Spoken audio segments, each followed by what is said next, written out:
Hi, everybody. Hello, hello. This is Natalia from Humane Canada. Welcome to everybody who's joining now. We are going to wait a couple of minutes to allow more time for others to join. Maybe say hi in the chat in the meantime. I see some faces here. Sandra, thanks for having your camera on. So nice to see you. And Josie, you have a beautiful picture of a dog with a beautiful canine showing out. Tell us what your dog's name is. If anybody else wants to turn their cameras on for the beginning, that would be awesome. We'd love to see your faces. Say hi in the chat where you're joining us from, and then we'll keep waiting a little bit longer.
Okay, I was having a hard time unmuting, so sorry about that awkward silence there.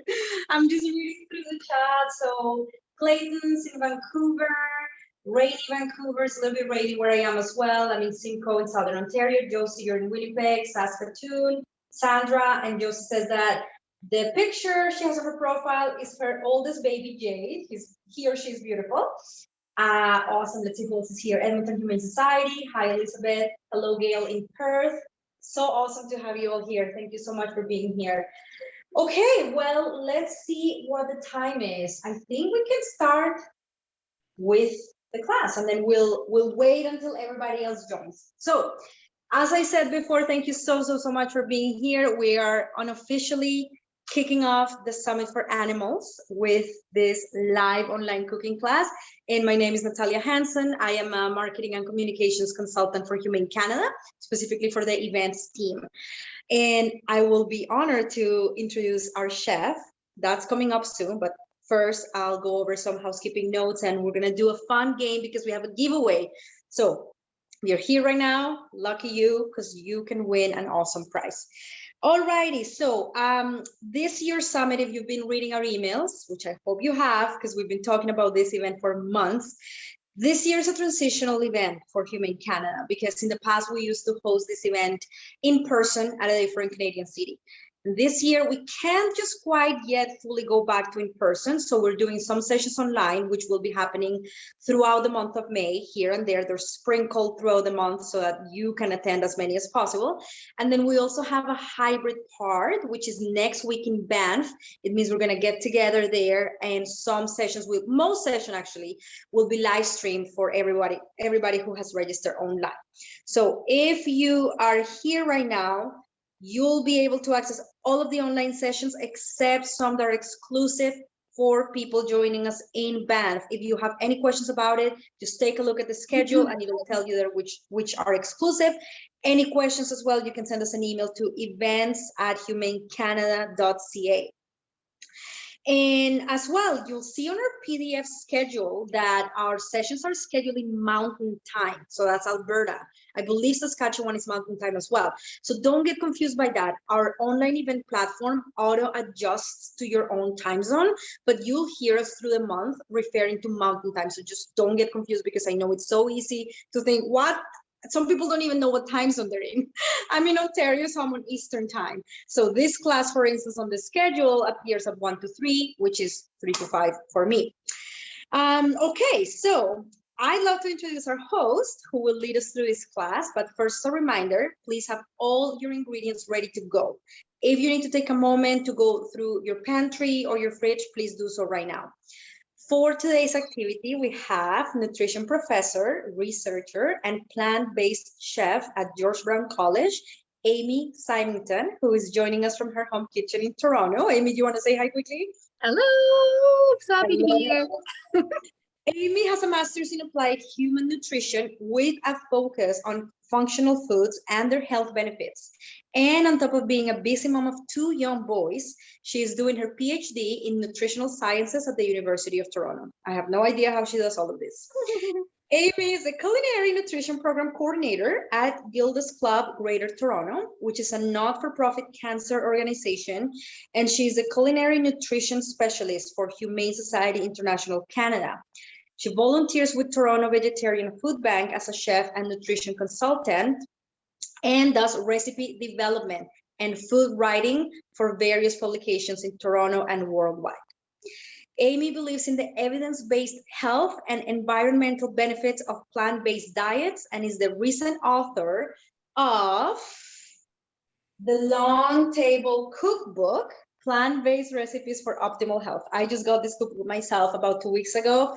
It has a lot of recipes. It's heavy. It's actually heavy. I've made 2 recipes already and I love it. So before I bring Amy on the screen, I want to take a break. No, not break. I want to break the ice is what I meant to say and play a quick game with you all. So you'll need to have access to your smartphones without navigating away from this session. So if you're joining on a laptop or a computer, just grab your phones. Or if you're on your phone, go on a computer or laptop. You'll want to play this game because the winner will take home a copy of this book, which actually, when I look at the back of the book, Amy, are you wearing the same dress? No, I know, but I apparently love yellow.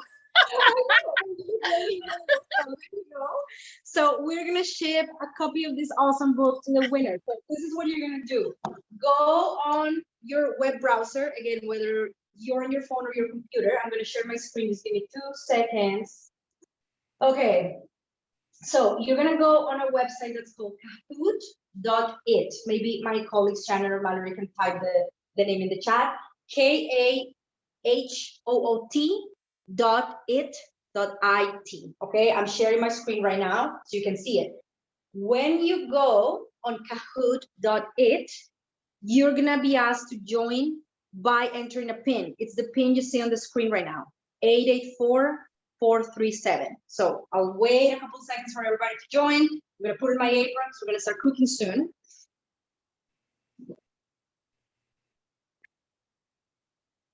All right, let's see. Okay, great. I see Clayton, I see Trish, I see Shannon, Josie. You can give yourself a nickname as well. Cat lady, animal lover, vegan for the animals, what have you. It doesn't matter. The point is that you need to remember who you are if you give yourself a nickname. Okay, Trish, Liz, hello, hello. Okay, Shannon. Okay, perfect. Well, I think we can start. Let's see. So I click here on start. So, okay, to give you an idea, if you've never played Kahoot, this is like a trivia game. And because we're talking about plant-based nutrition and cooking, this is all going to be about nutrition. Doesn't matter if you don't get it right, it's fine. We're all learning together. I actually learned a lot myself while I was putting together this question. So let's see. Mitch, hello, welcome to the game. Okay, are you guys ready? Let's get started. Okay, so let me move away this thing. So 3, 2, 1. You gotta be fast on your phones or on your computer, wherever you are. I'll read the questions out loud. In Canada, how many core nutrients must be listed in a nutrition facts table? 5, 13, 20, or 15? Go ahead and submit your answers, please. We have 20, 19, 18 seconds. 7 answers, okay, 11 seconds, 10 seconds to go. Amy, I would have loved for you to play this and see how good you are. Okay, so the answer is 13, and it looks like 3 people got it right. Okay, let's see next. Okay, Shannon, you are at the top. What are the 3 macronutrients in the human diet? Calcium, iron, and magnesium. Fats, magnesium, and proteins. Carbohydrates, proteins, and fats. Or carbohydrates. Oh, I think I have that twice. Oops, mistake. Okay, so you have 4 options right there. Please go ahead and answer. And the right answer is carbohydrates, proteins, and fat. So I guess there were 2 right answers because that answer was there twice. Okay, let's see what's next. According to Canada's food guide, how many servings of fruits and vegetables should an adult consume per day? You know that saying, an apple a day keeps the doctor away. So how many servings of fruits and vegetables should an adult consume per day? 7 to 10, 3 to 6. Oh, wow, that was quick. Okay, answer is 7 to 10, and 4 people got it right. Let's be honest. Do we actually consume 7 to 10? I don't know. Some days I do, some days not so much. So let's see. Next. What can people on a plant-based diet eat to make sure they're getting enough vitamin B12? Breakfast cereals, asparagus, glucosate, or peanut butter? I will actually admit that I don't even know what glucosate is. Amy, what is that? I don't either. It might be a word for something else. I'm not Right. entirely sure. Yeah. We'll have to find I would have out. said breakfast cereals though, because they're fortified, right? Yeah, so breakfast cereals is the right answer. Good job, everybody. And Trish is at the top. Okay, Trish, let's see if you can keep this up. All right. The need for which vitamin increases after the age of 50? Vitamin K, vitamin B, vitamin E, or vitamin D? So if you are over 50, which one of these vitamins do you need more than the others? I'm waiting for one more answer or 2. Okay, the answer is vitamin D. Correct. 6 people got it right. Perfect. And Trish still leading the leaderboard. Okay, good job, Trish. Let's see if you can keep that up. Which fruit has the most fiber per 1 cup? Raspberry, kiwi, mango, or orange? The right answer is orange, and only 1 person got it right. A lot of people thought it was mango. Okay. Oh, Clayton. Clayton has beaten you, Trish. Sorry. Come on. Gotta work harder. 7 out of 10 questions. What is seitan made from?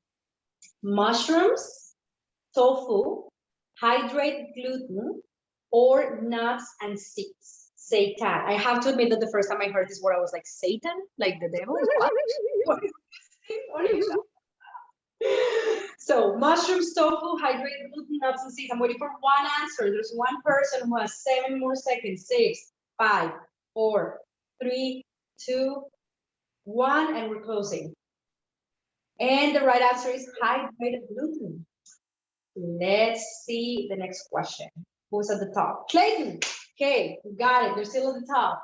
Okay, question 8 out of 10. Which of these are good sources of protein for a plant-based diet? Lentils and beans, tofu, nuts and seeds, or all of the above? 7 answers. Still, there's 1 person who's not answering. Who's that? You're making us stay here. Okay, so the answer is all of the above. Yeah, you got it. Perfect. Okay, question number 9 is coming up. Clayton's still at the top. Come on, Trish. So Clayton, Trish, and Liz. Okay. You will not find a nutrition facts table on which of the following items? Coffee, spices, vinegar, or all of the above. So basically, this question to rephrase it is, you have a nutrition table on a lot of foods, but which one of these does not have a nutrition facts table? The answer is all of the above, and 6 of you got it right. Okay, so we are at Clayton, still at the top. The next question is going to give you double points. Let's see. Last one. Double points. How many gallons of water are needed to produce 1 pound of beef? 800 gallons, 2,500 gallons, 1,000 gallons, or 540 gallons? Take your guess. 6 answers, 7, 1 more missing. Okay, the answer, wow, 6 of you got it right. It's 2,500 gallons. Yeah, that's right. So it's a lot of water to produce 1 pound of beef. Okay, well, let's take a look at the podium. Sandra?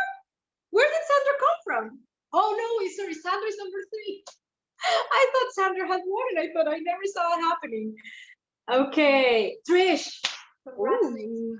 You got it. Beat Clayton at the last minute. So you won this amazing cookbook by Amy. And Amy, I'll let you talk about the cookbook later because I know the proceeds go to Gilda's Club, but I'll let you do that. It is honestly amazing. It's got, I believe, over 75 recipes. And what I really like about this is that she has customized the recipes and the ingredients to be for either a group of, say, 4 to 6 people or 24 people. So it's great because if you're cooking for just, let's say, yourself and your family or a couple of friends, you've got the ingredient list there and the instructions. Or if you are cooking for a large group, then you've got that as well. So congratulations, Trish. We'll make sure we write down your name and we'll get in touch with you so we can get your address and we'll ship that to you. And you'll have to let us know when you make any of these recipes here. This is what we're making today, by the way. Take a look at this. That looks amazing. Amy, tell us about the book. Yeah. Oh my gosh. So no pressure to make them look like that. I had food stylists help me. Although you have been sending me pictures of your creations and they are gorgeous. So thank you for that. I love that. So I hope you enjoyed the book, Trish.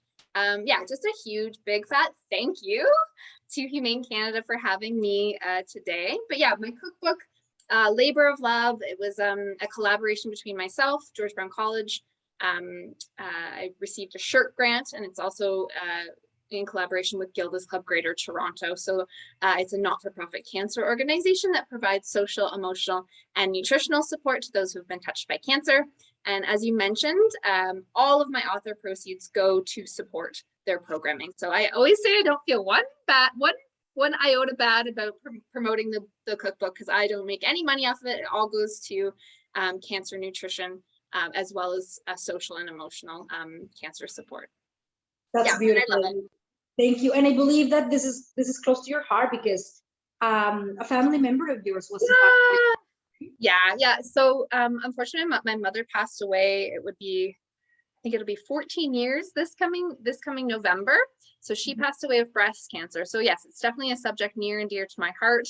I've always been interested in nutrition, but kind of her experience with cancer and her experience with, hospitals and things kind of just shoved me in the direction of nutritional sciences. And cooking too. I've always loved cooking with her, cooking with my grandmother, cooking with my dad. It's always been, and I grew up on a farm, so we grew a lot of our food. So a lot of like farm to table type stuff. Yeah, so I'm just really happy to be sharing it with everyone. And the premise behind the book, The Long Table, the name, kind of came from Gilda's Club Greater Toronto because I'm their culinary nutrition program coordinator. And we used to run, pre-COVID days, we'd run these huge supper clubs where myself and a team of volunteers would make these nutrient-dense meals for members and their family members. And we would all sit down at these long tables and eat together. And of course, it's like nutritionally wonderful, but then also, the things that come with sitting down and eating together, right? It's a recipe for many other things as well, social and emotional support in particular. So that's kind of where the name came from. Thank you for sharing that. And I know in the book at the beginning, you talk about it more in depth. You talk about you're sitting at that table and it brings back memories. So it's beautiful. And honestly, everybody get that book because even the photos is like, oh my God, I want to make all of this. But anyways, I know we have a lot to do. So what I was going to say as well is you, our attendees, you'll be unmuted during the session. But if there are any questions, just, rinse your hands, type on your phones or your computers, wherever you're joining us, and type a question for Amy, whether it's about nutrition or about this particular recipe or anything. Like even I was asking her before you all came over, I was like, Amy, am I supposed to keep the tahini in the fridge? Anything like that, please put it in the chat and I'll make sure I ask her. But yes, I'm going to put my hair up and away from my face. That's something my mom taught me before I got in the kitchen, and wash my hands. But Amy, please go ahead and take it away. Wonderful. Okay, well, again, thank you so much for joining me. I'm taking a little bit of time out of your very busy schedules. So we'll get cooking today. So I'm going to be making two recipes out of the Long Table cookbook. So the first one's going to be the falafel sliders with kale tabbouleh, spicy tahini sauce, and a mango chutney. And then we're going to make my my lemon mint slushy. So it's kind of all utilizing like hopefully spring ingredients soon. So some of the stuff we'll be seeing more in season coming up. I know my mint is already coming up from last year, which is crazy. But yeah, we're gonna be delving into the ingredients that we'll be able to see in spring coming up soon. These are my absolute favorite recipes in the book. I mean, I like all of them, but these ones in particular are super great. The falafels, super high in fiber, nutrient dense, easy to make ahead. You can freeze them. Yeah, just really rich in all sorts of functional foods, which I'll talk about as we go. Okay. So with that said, we have eyes on my kitchen cam. That's great. And you have all your ingredients laid out, which is great. Do have the recipes in front of you. I believe you were sent those, or if they weren't sent, then maybe we can pop those in the chat. Yeah. And as was mentioned, there are serving sizes for 6 and for 24. We are not making 24 today, but do save that in your back pocket for any sort of gatherings or if you run any sort of community programs, it's great for that as well. Yeah, so we're making 6 servings today. So falafel sliders, here we go. We're just gonna dive right in, buckle up, and I'm gonna go over the ingredients first. And I'm gonna be doing everything along with you. But if you do need a little bit more time, you can pop in the chat, just, slow down, or can you repeat that sort of thing. So we're going to make them together. Okay, so ingredients, falafels. Traditionally, we use chickpeas, obviously. So we've got the chickpeas in front of us here. It's about 2 cups. Again, have the recipes handy. I will go over the measurements, but it's nice just to have them there to refer to. I'm going to first make a flax egg. So for those of you who've never made a flax egg before, it's just flax and water. But of course, the flax has to be ground in order for it to become gelatinous. So I've got about a tablespoon of ground flax here. So I'm just going to pop that in about 2 tablespoons of water there. Okay, and we're going to whisk that together, mix that together, and then I'm going to let it sit for about 5 to 7 minutes until it gets gelatinous, and that can be used in lieu of 1 egg in baking. So pancakes, cookies, cakes. Don't try it for scrambled eggs; that won't work at all. But yeah, it's good for binding and holding things together. Okay, so I'm going to heat up my my stovetop here. So we'll do a medium heat, and I'm going to dice onions. So I'm not sure how well versed everyone is in terms of ingredients, but I'm going to go over everything. So just in case we have some newbies, new cooks in the kitchen. Okay, so what I've done is I just cut the onion in half. I've cut the tip off, and I'm going to take the skin off. So I absolutely saved all of the peelings of my onions, of my garlic, of my celery, of my carrots. Mushroom stems, kale stems. I save all of it and I make stock out of it. And if I'm not making stock right away, what I'll do is I'll throw it in a bag and then collect it over the week, over the month, and then I'll pop it in the freezer. And then when I do want to make stock, I'll take it out and I will put it in a stock pot. I'll fill the stock pot up with water, bring it to a boil. Turn it down to a simmer, and then I'll add bay leaves. If I have thyme stems, great. If I have parsley stems, great. Black peppercorns would be good in there too. And then I'll let it simmer for about a half an hour. And so,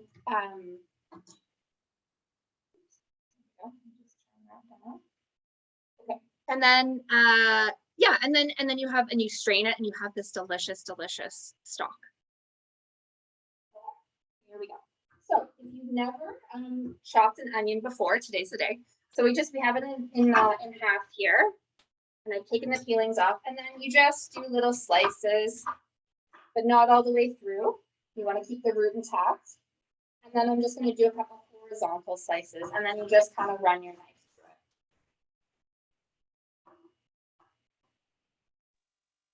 it. Amy, did you watch the movie Julie and Julia? I love it. It's so cute. It's so cute. Honestly, I am a huge Meryl Streep fan. Anything she does, I will watch.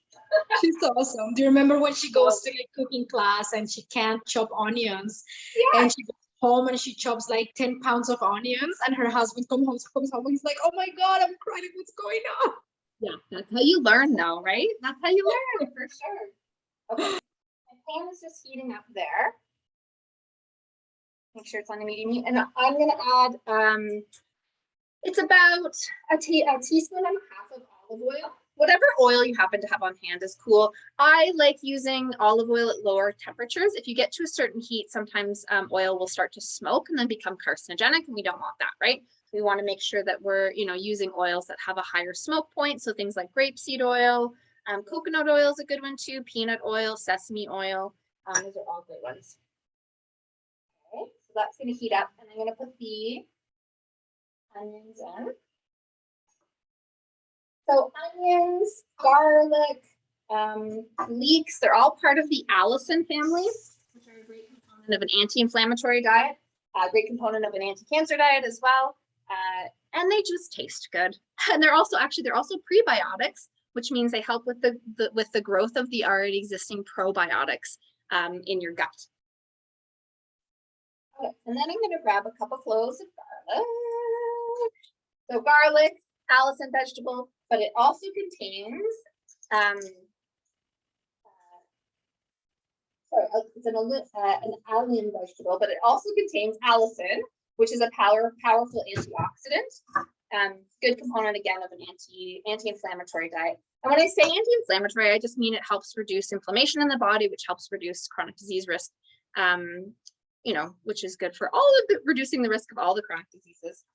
So in my book, I talk a lot about the major chronic diseases that we face in Canada. So type 2 diabetes, cancer, obesity, and heart disease. And then I go over the types of foods that you'll want to include more of. And guess what? They're mostly plants.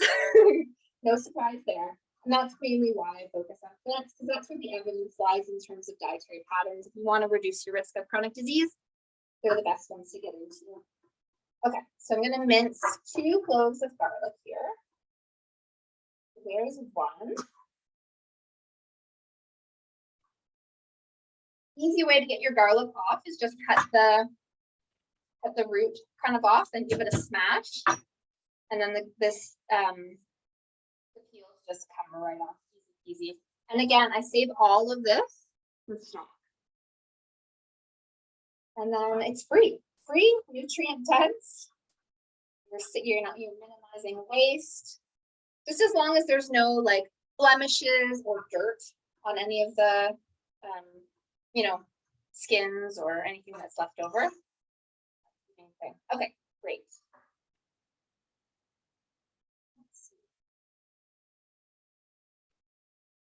So we're just going to saute this out until fragrant. So once you hear like the sizzling and it gets a little bit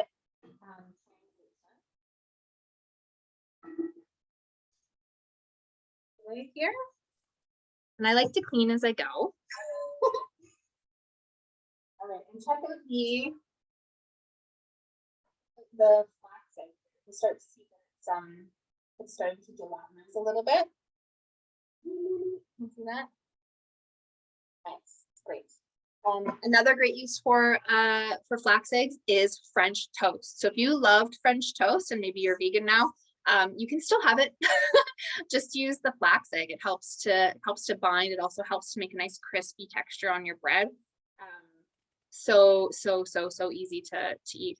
I've actually got, aside from the cookbook and my website that have recipes, you can also find my recipes on Chatelaine. I just did actually I was on the cover of the March issue. I have a pesto potato soup, but you can get some recipes in there. There's about 5 easy dinner recipes you can find there. But also Humane Society International Canada has a bunch of my recipes posted on their website as well. So it's called Friends of HSI, and including my French toast recipe, which is very delicious. So check it out. Okay, you can hear the sizzling now happening with the onions. Fragrance. Okay, now I'm going to add in the chickpeas. So these are pre-cooked. You could use dry if you wanted and then just cook them ahead of time. And if you do that, great, because it's way cheaper and you have extras left over, you can just toss them in the freezer and they're good to go. But chickpeas, obviously a great source of plant-based protein, high in fiber, tasty, so versatile. And we're using chickpeas because we're making falafels and it's traditional, But if you say you had edamame or cannellini beans or, you know, whatever legume you happen to have on hand, I would just say no red lentils. This probably wouldn't work as well with red lentils, but you know, anything that kind of holds its shape a little bit, you could use and you could, you know, toss in here. So it doesn't necessarily have to be chicken. Amy, can I ask you something? Yeah, please. How do you feel about using canned chickpeas? Yeah. I'm pro. I think it's great. I think it's a shortcut, a good convenience food. I don't do it every time, but when I'm in a pinch, then I definitely use them for sure. Yeah, I mean, you can always try and find ones that have cans that are BPA free, if that's something that you're concerned about. Yeah, but otherwise, just you can cook them from dry, pretty easy, and they're very, very, very inexpensive, which is great. Thank you so much. Yeah, that's a great.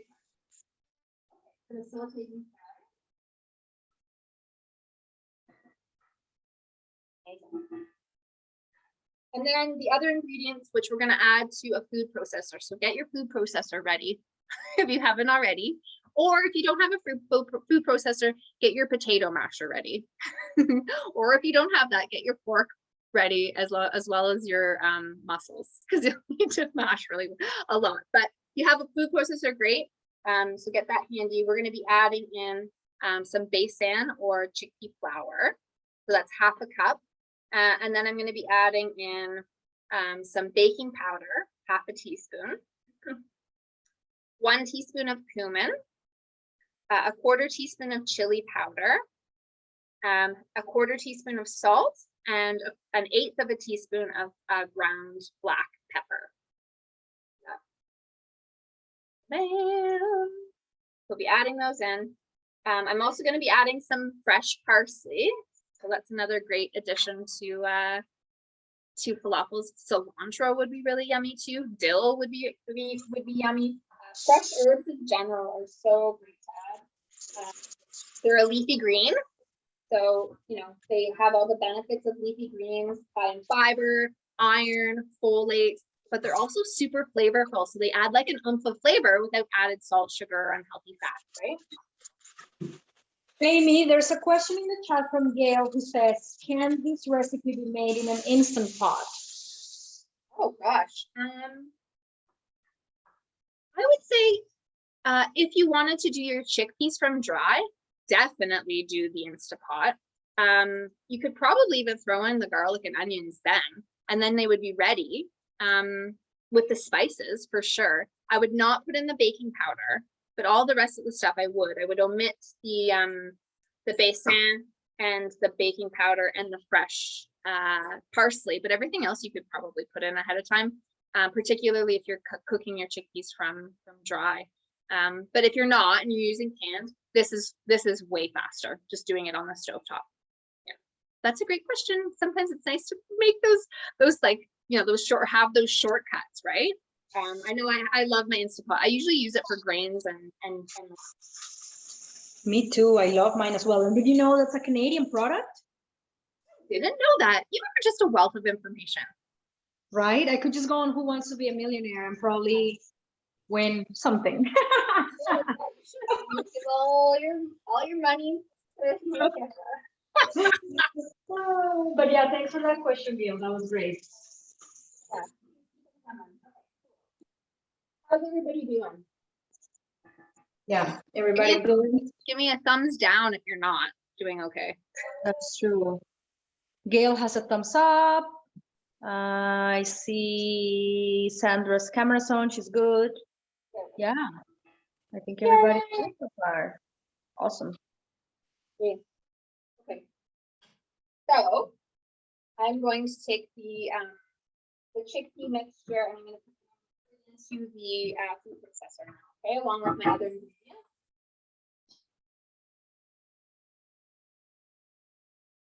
Are you adding the vegetable stock now to the food processor as well? I'll be adding that to the food processor. You got it. Yeah, so all of the remaining ingredients, like it says in the recipe. So vegetable stock, parsley, chickpea flour, baking powder, cumin, chili powder, sea salt. Okay. Thank you. Perfect.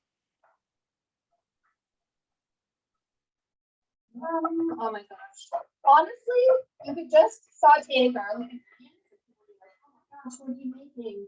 It smells so good. Right? Yeah. Liz just asked, where does the flaxseed egg go? It goes in with Put in. everything. It's gonna go in with everything. Yep. Yeah. Just put it all in there.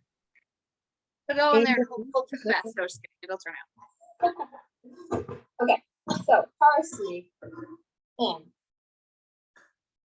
All our spices and baking powder, salt, pepper in.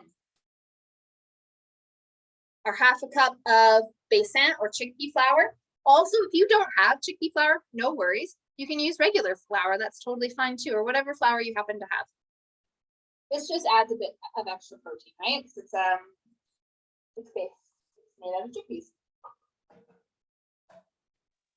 What I did, what it's so funny because I was the one writing all the emails, right? People, register attendees, don't forget your ingredients, don't wait till the last minute, shopping list here. And what do? I wait till the last minute. So Saturday afternoon, I'm reading, I'm like, I'm just pretty sure I have all of the ingredients. So I read through everything and I'm like, oh, I don't have chickpea flour. Anyways, I live in a small city, so I quickly Googled like health food store. I called and they're like, yep, we have it, but we close in 10 minutes. I'll be right there. And so I'm like, oh, I'm preaching, go get your ingredients, but I'm not doing it. Oops. It's hard. Life is busy, but glad you did. You know what? Chickpea flour is so underrated. You can make chickpea omelets out of it. There's I also do recipe development for in addition to Chatelaine, Clean Eating magazine, and they have one of my chickpea omelet recipes on their website as well. So that's, you can use it if you not just for this recipe, for other ones in the future too. Yes. Okay, I'm putting in the veg stock now. Bam. Okay, and then I'm just gonna zhuzh this up. And all you're doing is making sure everything is fully incorporated and that the chickpeas have broken down a little bit. You don't want a paste though. You don't want it to be, like nutty butter or hummus. Yeah, and I think there's a question about, I'm late joining the demonstration. Welcome, Joan. Yeah, I think that the recipes are in the chat, or we can reshare them in the chat for you. And then we're really just getting started. So we've got all the ingredients for the falafels done and in the food processor, and we're just about to mix them up, and then we'll get to all the fun toppings. So talk amongst yourselves for a moment while I zhuzh this up.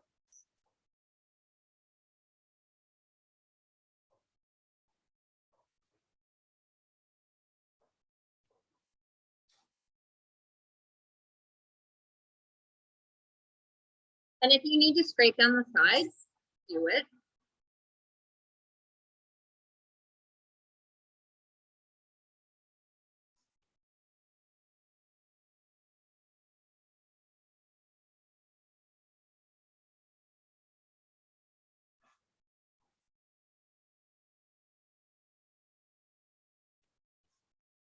And that's it. Doesn't take long. Ba-bam. Right? Still a bit chunky, but a bit smoother. Feel free to show your chickpea mixture and too. I want to see if anybody has their videos on. Yeah, show us. I'm yeah, behind, let's see your mixtures. I'm only on this step still. That's okay. Yeah, I want to see videos. Sandra, Liz has her camera on. Who else has her camera? Sandra and Liz. Yeah. Get it, girls. Okay. Amazing. Yeah, food processor that actually works. You know what? This was like a find on, I don't know, it was a secondhand find. Someone was been given it to them for their wedding and they didn't want it. So I got it like really next to nothing. And I mean, secondhand stores, you can get some food processors for a pretty good price. Okay, so I've got my mixture. Now I'm going to grab a baking sheet and line it with parchment paper. Okay, so I've got that going. Good point. I hope everybody preheated their ovens. This Yeah, is so if you didn't, that's okay, do it now. 375.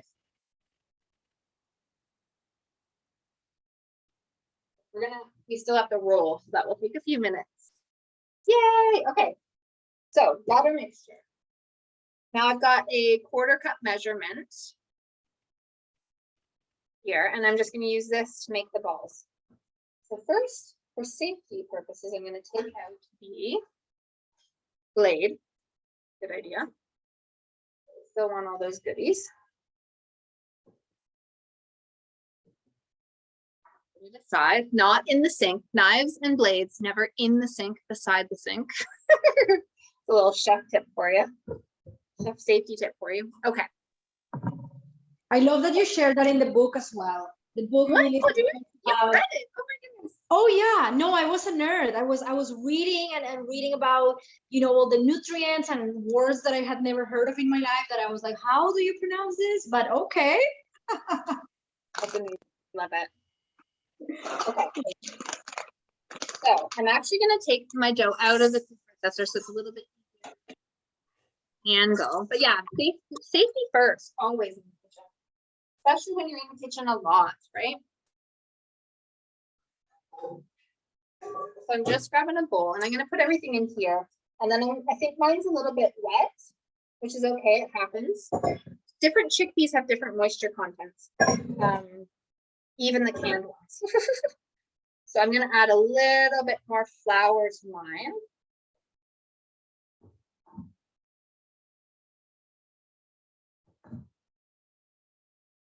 Again, super easy to make ahead of time. You can freeze it.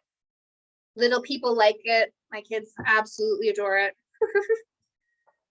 And if you have them ahead of time, you can just pop them in the oven and bake them. Easy, you know, serve them with some cucumbers. Yummy. You can omit the pita, just make like a nice big waffle salad, right? So your kids, Amy, yes, were born and raised completely plant-based, right? What's that? Say that again. Your kids have been born and raised plant-based. Yeah, that's correct. Yeah, they have I have a 5-year-old and a 2-year-old, and they're completely vegan, plant-based since birth. During birth, during the gestation period as well. Well, luckily for them, they have a chef or some mom who can make them yummy foods. Oh, thank you. Yeah, I mean, all kids can be picky at times, but no, we have a lot of fun. Also important to know your nutrition as well. I mean, it's once you know it, it's super easy though. Yeah, and like, you know, the Dietitians of Canada, the American Dietetics Association all come out with statements saying like, it not only is it safe, it's healthy for kids to be fed a plant-based diet. But yeah, they love it. They love cooking. They love falafels. They're typical vegan kids. It's great. Okay, so I've got my dough, falafel batter, whatever you want to call it, at a good consistency now. You see that? Great, and now we're just gonna make balls. I'm gonna use a 1/4 cup measurement, but you can do whatever you want. If you want to make bigger patties, that's cool, depending on how big your pitas are.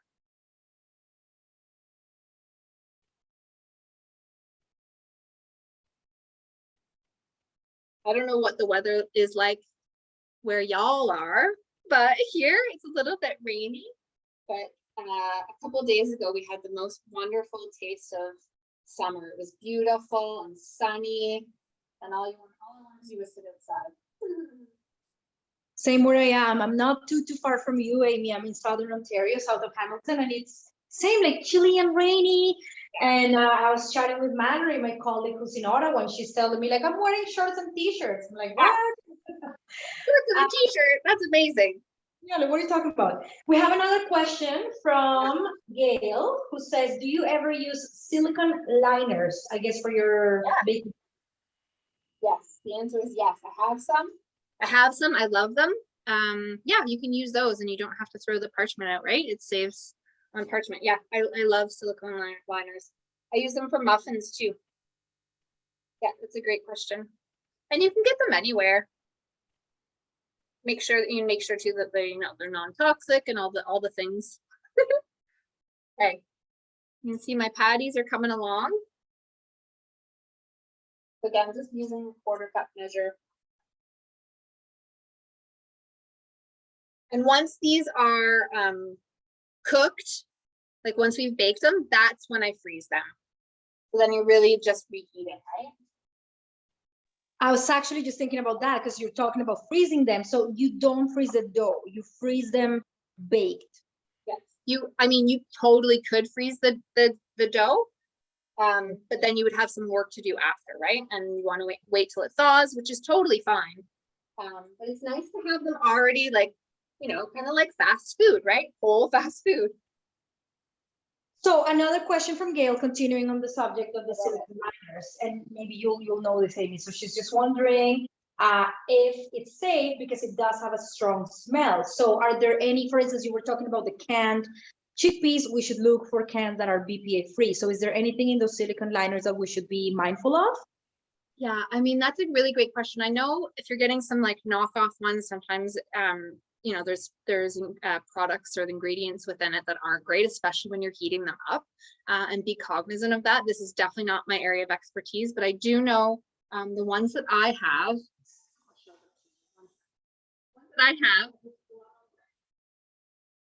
don't smell, and they've been tested and shown to be generally recognized as safe. But it's these ones. You may have seen this before, the Silpat. I think these guys, these are the ones that I use.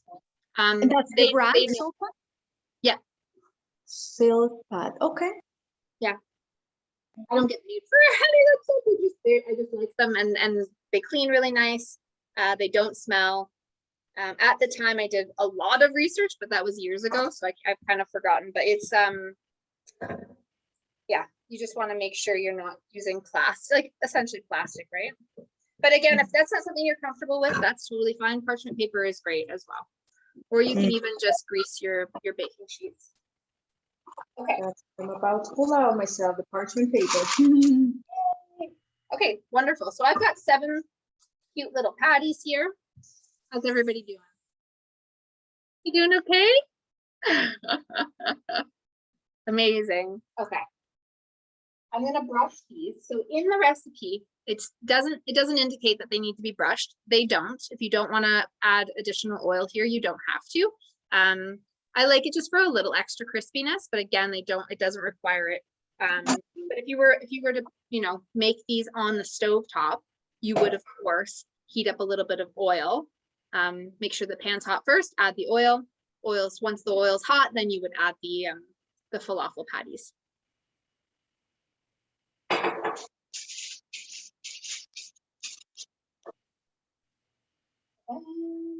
I love the cook along ones because then you actually get to eat the stuff. So I've been COVID, all of my demos have been online, and so I'm making all this food and then nobody gets to eat it except for, me, but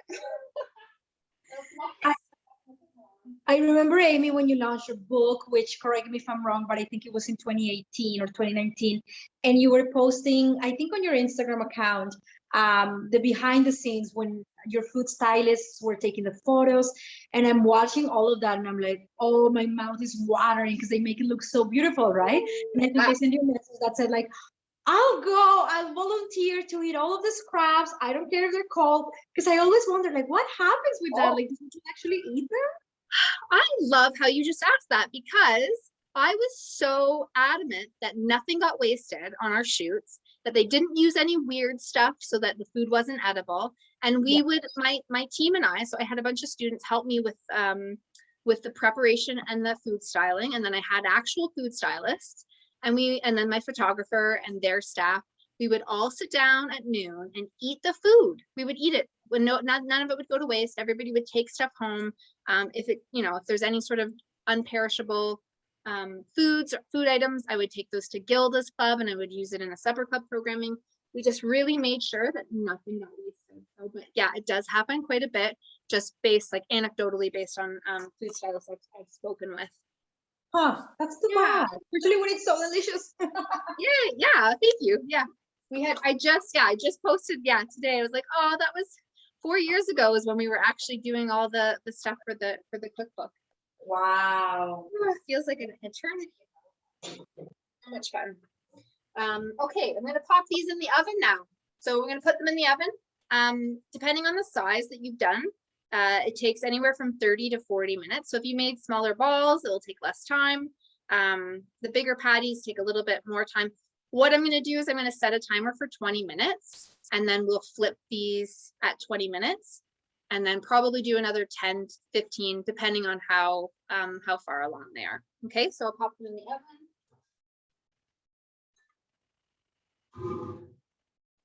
Again, you could do these on a stovetop if you didn't want to wait that long. Do But you it's find nice. they taste different though when you bake them versus when you kind of? Yeah, it's a little bit different. You just have to make sure that the center gets cooked through. That's all. So when you are doing it on the stovetop, you'll want to make sure you cover it for a lot of the time so that it actually, it creates kind of like an oven and then it cooks in the center. Oh, interesting. Only thing to be wary of. Okay. So I'm gonna get my stuff ready for the next recipe, which is the kale tabbouleh. How is everyone doing? How y'all doing? You have any questions? The dough is so yummy. I love it. Valerie's just mowing down. Manor is like a little girl making cookies. When we make cookies when we're children and we can't, we can't help but eat some of the dough. That's what she's doing right now. And you can do it because it's a flax egg and not an actual egg. Oh God. I love it. Okay. So the kale tabbouleh is a take on a traditional tabbouleh. We're just adding kale to it. So this guy is jam-packed with fiber, antioxidants, vitamins and minerals, functional food in general. So kale, so leafy greens, cruciferous vegetables, which kale is also a cruciferous vegetable and it's a leafy green, red vegetables and orange vegetables are what I recommend you consume every single day. Particularly for a good component to be a good component of an anti-cancer diet, but just for chronic disease prevention and management in general. And you were mentioning about Canada's food guide and like the serving. So in the old food guide, they had specific serving sizes, and they're actually quite small. So it's really easy. It was really easy to get those 7 to 10 servings. If you look at the Canada's food guide now, which I think is so much more approachable and so much more plant forward than it was before. I love it. It's a plate and then half the plate, they're just like make half your plate fruits and veggies, make a quarter of your plate whole grains, make another quarter of your plate protein, mostly plants. So before, there was a whole category for meat. There was a whole category for dairy. No more. It's just one category, protein, mostly plants, which is, I think, amazing and great for many reasons. Good for our animal friends, obviously, good for the environment, and then obviously good for our health as well. Very progressive. I think so too. I was super pumped about it. That was pre-pandemic. It had just come out. Okay, so I've got some kale here. Kale, check. A little bit of red pepper. Traditionally, it's tomatoes that's used, but I like using the red pepper so it lasts in the fridge a little bit longer. But if you have tomatoes, that's cool too. Okay, parsley, obviously. Lemon and some red onion. Bam. And then of course olive oil. Okay, and then we'll do a little bit of salt and pepper. Black salt and then some sea salt. Okay, so we'll start off with the kale. Now this is where I usually get my kids help because my kids like to pull the kale. They like to take the stems off the kale. So I guess I'll do it myself today since they're not here. All you do is you have your kale here, and then you just kind of pull on the stem. It's kind of a rite of passage if you're vegan. Like everybody needs to know how to de-stem their kale. And then you My mind is blown. Give it a little pull. Give it a little pull.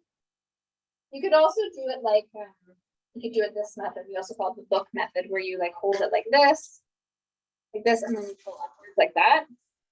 I find that you miss all these goodies at the bottom, so just do that.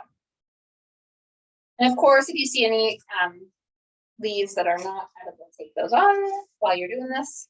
The stems you can save for stock. You can also throw them into smoothies if you have a high power blender. The stems you can also throw into, you know, smoothies. It does taste not as strong as the leafy greens, but the stems do taste like kale. But they're very high in fiber, high in iron. Ooh, can I ask you something now that you mentioned broth? Yeah. You said at the beginning you don't throw anything away. Oh, Susan says the stems also make good fries. Ooh. Yeah. I love that. I want to have that. But yeah, so I think it's awesome, first of all, that you don't waste anything and you reuse it. Thank So you. when you come home from, say, the farmer's market or the grocery store and you have an onion or tomato, what have you, how do you wash them? You just rinse them under water? Do you use any product or a mixture of something you make at home? Yeah, that's a great question. I get it quite often. I just give it a good rinse under the sink, and I make sure that I rub it, especially if it's thin-skinned fruits or vegetables and leafy greens. If it's leafy greens, oftentimes I'll fill up the sink with water and just put them in. Sometimes I'll sprinkle a little baking soda in there. Sometimes I don't.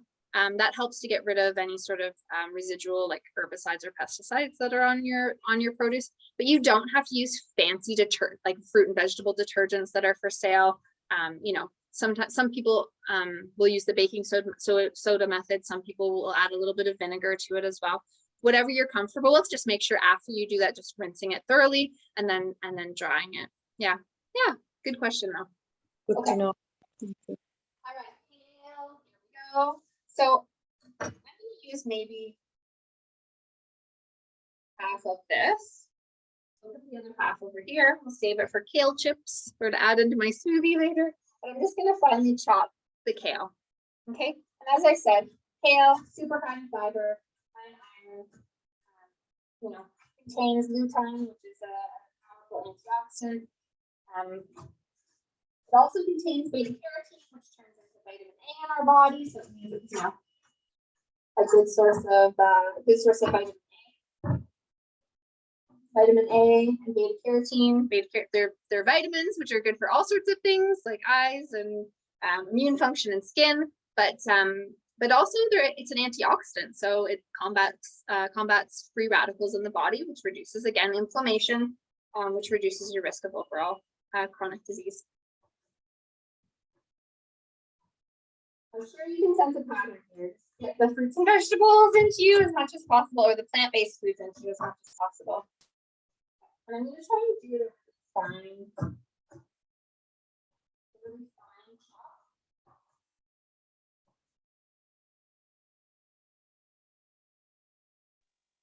With this tabbouleh, I find that we can also adjust as needed, right? Like some people will like it more oniony, so just add more onions than what's on the recipe, right? Oh my gosh. Yeah, totally. This is, take it how, you know, I'm not one to follow recipes. Some people are. So if you are a recipe follower, follow the recipe. If you're not and you want to, you know, adjust the taste and the seasoning in any sort of way, I highly, highly recommend it. So you could scale back on the kale, you can increase the parsley, you could, you know, not include onions at all if you don't enjoy those. You know, swap out the red peppers for tomatoes, whatever you like. But yeah, my only suggestion is taste it. Taste it. Does it need something? You know, does it need more acid? Does it need more salt? Does it need some sort of balance like a sweetness, like a maple syrup or something like that?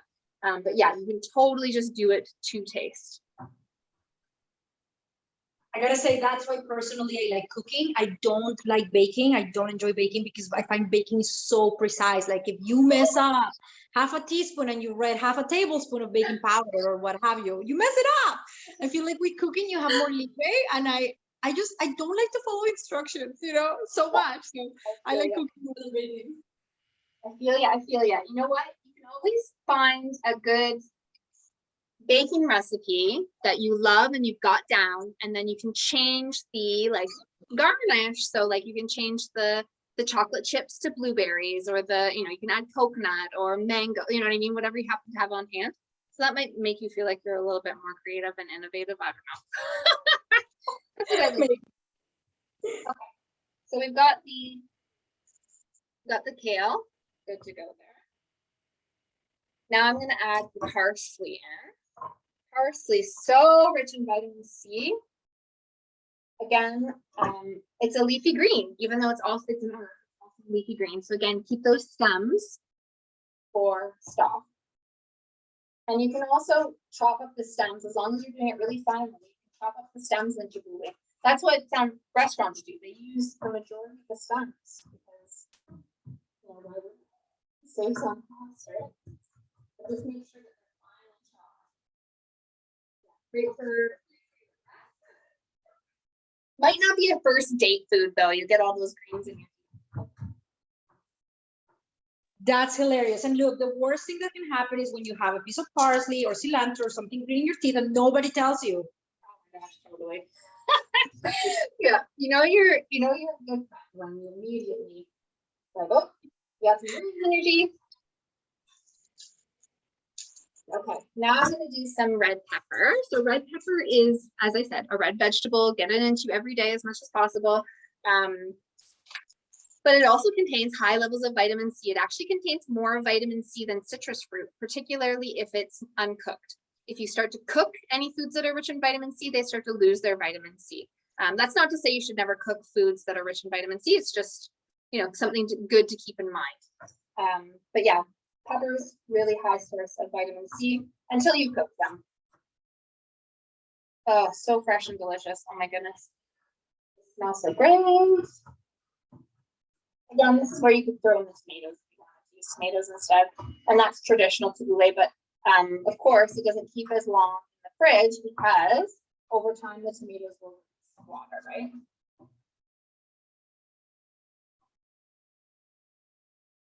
I'm just cutting some fine, toss that in. So in the recipe, I think it calls for 2 tablespoons of minced pepper. But you can put in however much you want. Okay, great. So next up, I'm going to add some red onion. I'm just going to add a little bit. You can add however much you want. But again, we're just doing it fine dice. What about swapping the red onion for just regular white or yellow one? Yeah, that would be fine. Totally. Yeah, whatever you happen to have on hand. I like it because it adds color. 1, 2. Red onion is also a red vegetable, and it's also contains high levels of anthocyanins, which is again a good component of the chronic disease prevention and diet. So like not that regular onions are, not that these are superior by any means than regular onions. Regular onions also contain health benefits as well. I see. And shallots, are shallots just basically a baby red onion? Oh my goodness. Now shallots are their own thing. They are also part of the allium vegetable family. So it's also good to get them into you too. So they're also considered to be a prebiotic. So they help with the growth because they have indigestible carbohydrates. So they help with the growth of the already existing probiotics in your gastrointestinal system. So yeah, any way you slice it, get those into you. Okay, good to know. 2 questions. One from the chat. How do you store your onions? So say you only need half, you have half left. What do you do with it? How do you store it? Yeah. So I'll cover it and then I'll put it in. I usually keep it out of the crisper and out of my fruit crisper in particular because it does absorb. Well, it will make your fruit taste like onions, right? So yeah, so just covering it and I put it in the fridge. Okay. Have you seen these things from IKEA? These are amazing. Speaking of silicone, so I think this is what they're made of, and they're called Overmat. I do remember that. I'll type it in the chat. OVERMAT, obviously with like the 2 little dots. Anyhow, so you get a pack of these 3 different sizes, and this is what I use personally to cover like half an onion or half a lemon. Yeah, I love it. And they're awesome because they're reusable and you don't have to use, saran wrap. So highly recommended. We have similarly, I have these guys that just like pop on the end of a cucumber. Kind of looks like a condom. Yeah, I call them food condoms. Yeah. Yeah, food condoms. There you go. And then I also, of course, love the reusable Yes. cup wax stuff. Mallory is asking, do you have some tips for uses of the leftover lemon after you juice it? Again, so say you just need half, so what do you do with the other half? Lemon water? Oh my gosh. So yeah, don't throw that out. Keep that. When I get to the lemon, I'll show you. I'll give you some. So when I use lemon, I always make sure that I zest it first, regardless if I'm using the zest or not, because the zest you can keep for things like adding an oomph of flavor to baked goods, like cookies, muffins, a smoothie you can add lemon zest to, and it really brightens it up. First tip. And then second tip, if you have extra lemon, yeah, I just keep it in the fridge and I'll put it into things like smoothies or my water. There's all sorts of ways you can use lemon to give like an oomph of flavor. So if I was making like a stew or a chili, you could give a big squirt of lemon juice or lime juice at the very end. Making your own dressings, over broccoli. There's just so many options that you can use lemon, but it's one of my go-to like flavor enhancers. Yeah, lemon is awesome. Thank you. Obviously, as we know, high in vitamin C, so another good addition to the diet. Okay, cool. So let's do that right now. I store my lemons and limes at room temperature until we think that they're those need to be used. I can't use them right now. Then I toss them in the fridge. And then when I'm ready to use them, I'll give them a little roll on the counter to get the juices kind of flowing. And I will use some of the zest in this. So I've got I always call this my flavor enhancing tool. So if you don't have a microplane, these are great. They're about $15 and you can use it for citrus fruit. You can use it for garlic. You can use it for ginger. And they are a great way to enhance flavor, again, without added salt, fat, or sugar. I'm gonna add some zest in there. How beautiful that is. Let's go over.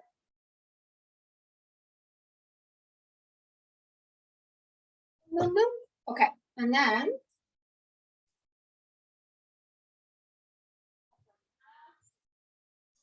however you want to use this. If you want to use a reamer or a spoon, I'm just gonna use my hands.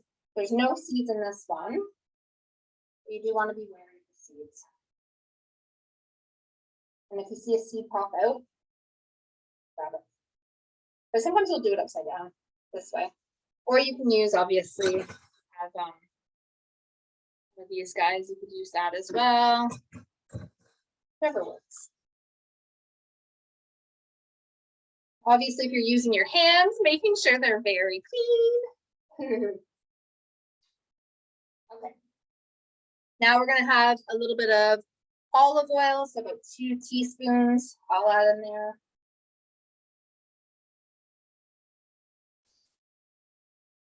Some black pepper, about an 1/8 of a teaspoon, so a pinch. An 1/8 of a teaspoon is deemed to be a pinch. If you're ever wondering what a pinch is, it's an 1/8 of a teaspoon. And then we'll add some sea salt, so about 1/4 of a teaspoon. We took that out. Just going to show you how beautiful that is. Right? Everybody see that? That's beautiful.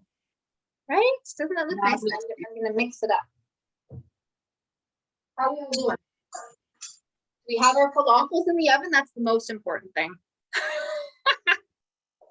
True, because that's what takes the longest. I personally think I'm gonna add more red pepper and more red onion to my tabbouleh. I think the ratio between the kale, like the greens and the colors, is not even. So I'm gonna add.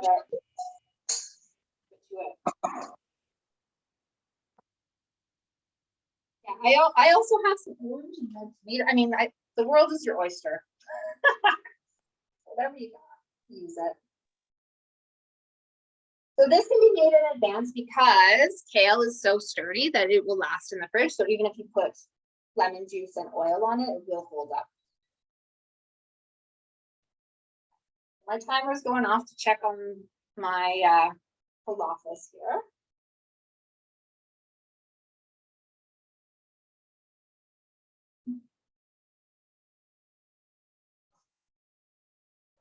always a good idea, again, to clean as you go.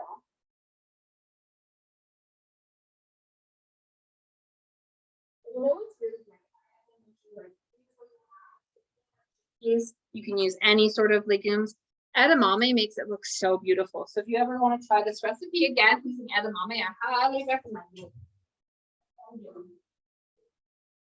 Oh, they're not quite done. I'm going to flip them. Look at that.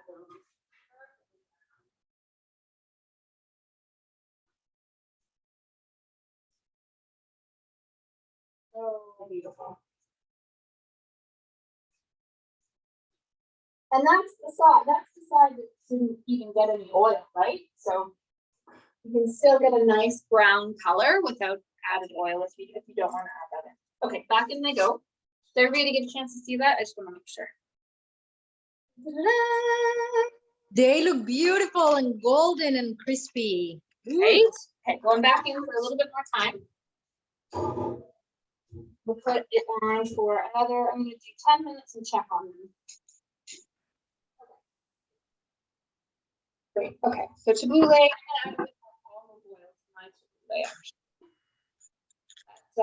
Kale just. And then, of course, you gotta taste it, right? And see.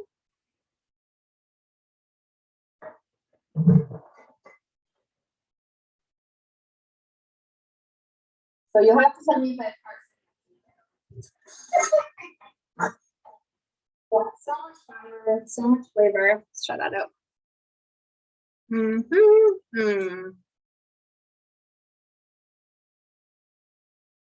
So lemony, so fresh. Parsley itself has like a lemon, like a citrus kind of undertone to it. Yum. Okay, wonderful. I'm gonna set that aside. Excuse me, I'll put you aside, parsley. Tabbouleh. And we'll bring in our tahini sauce now, okay? So I'm just gonna clear this. This will give you a chance to catch up if you need to. Any other questions? How are we doing? Questions, comments, concerns, praises? Yeah, if there's anything, please guys type it in the chat. I've been loving the questions that you've been asking. Beautiful. Okay, so we're gonna make the spicy tahini sauce next.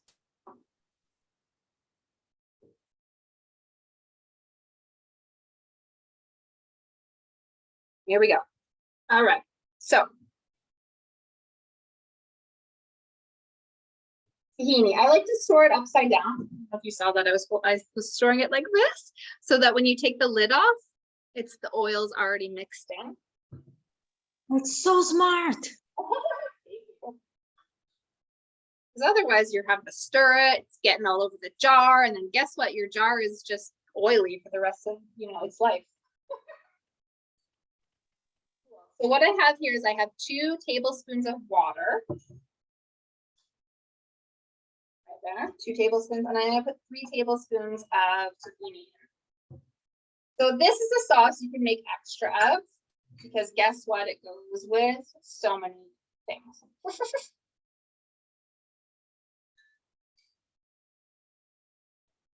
Yum. And tahini, Amy, tahini is basically just sesame seed paste, right? That's exactly it. I was just gonna say it's made out of sesame seeds. Good source of protein. Doesn't contain nuts. You can send it in your kids' lunches, or eat it in public without fear of getting anybody sick. And it's also high in calcium, which is sometimes is a question that oftentimes people ask about when people are going vegan. They're like, "Whoa, where do you get your calcium if you don't consume, cow Milk, yeah. Okay, so next up, I'm adding. I think I got the same question that you asked at the very beginning. Yeah. So I don't store mine in the fridge. I keep it on my shelf, but I do use it very quickly.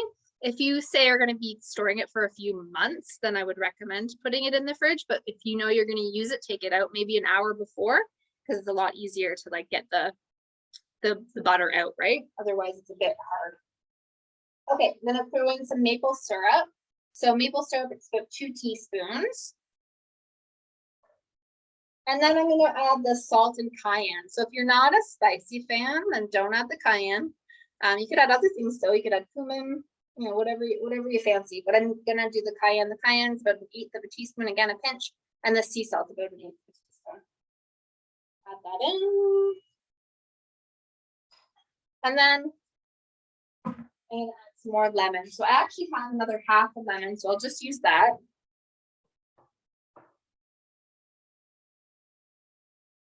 And it's about a tablespoon in the recipe, which is about a half a lemon. Depending on how ripe and juicy your lemon is, of course. Oh.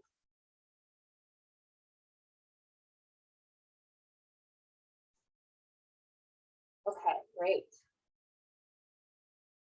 And then we're gonna add some garlic. I'm gonna puree some garlic.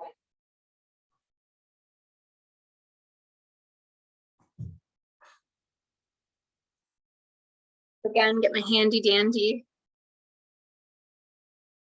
microplane here. We can use a garlic press too, right? Like, is there a difference? Same thing. Yep. Yeah, I love it. Garlic presses are great as well. Awesome. Or if you don't have a garlic press or you know, or a microplane, it's totally fine just to finely mince it and add it in.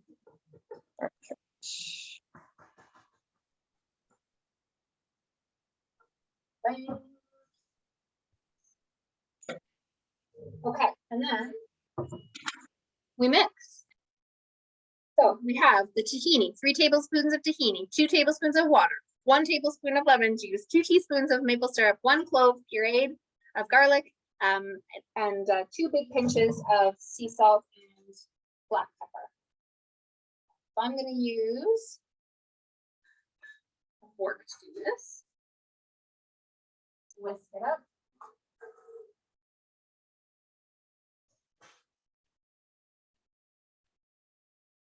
You could use a hand immersion blender too, that would work. But I have some time, so I just want you all to catch up. How we doing? Gail, how you doing? Valerie, how you doing? Give us a thumbs up if you're live. If your kitchen hasn't burned down yet. We should have had Tindy sign a waiver, you know. If you burn down your kitchen, human Canada is not responsible. Yeah, exactly. I'm flipping my patties right now. Check out how beautiful they look. Let me see. Hold on. Me spotlight. It looks like a cookie. Where are they? There you go. Yum! Is that out of the oven? Are they done? Do you think? No, yeah. they're halfway through, so I'm just flipping them right now. Yum! That looks beautiful though. Thank you. Yeah, mine are, it's so aromatic in here right now. Love it. Yes, smells amazing.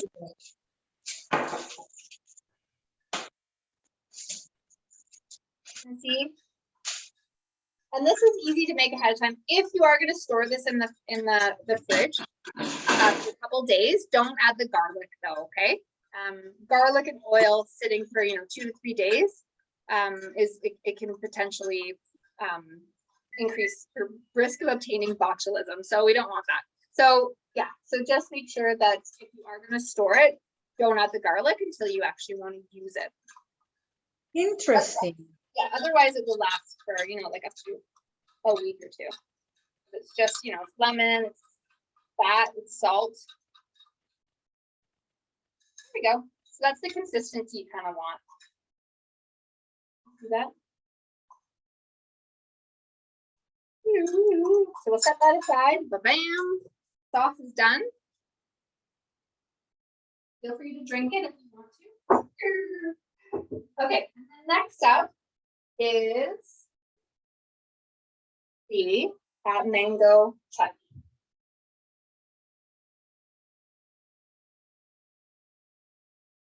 So I'll just get my ingredients organized here.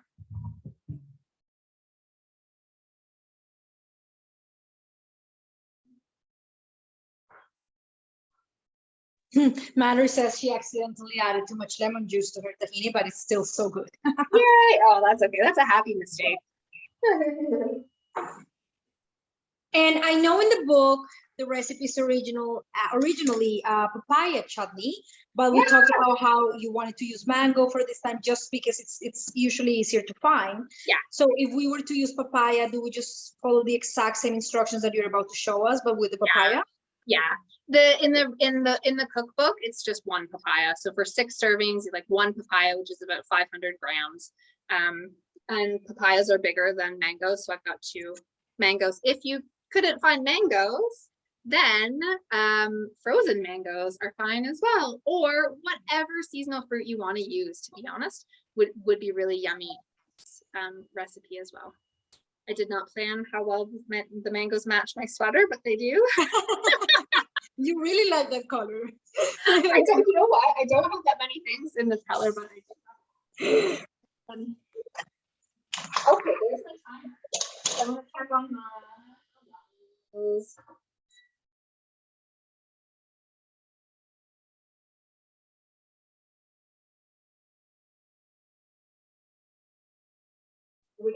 How you doing, ladies? Oh, I think they might be done. Let me just have a looky look here.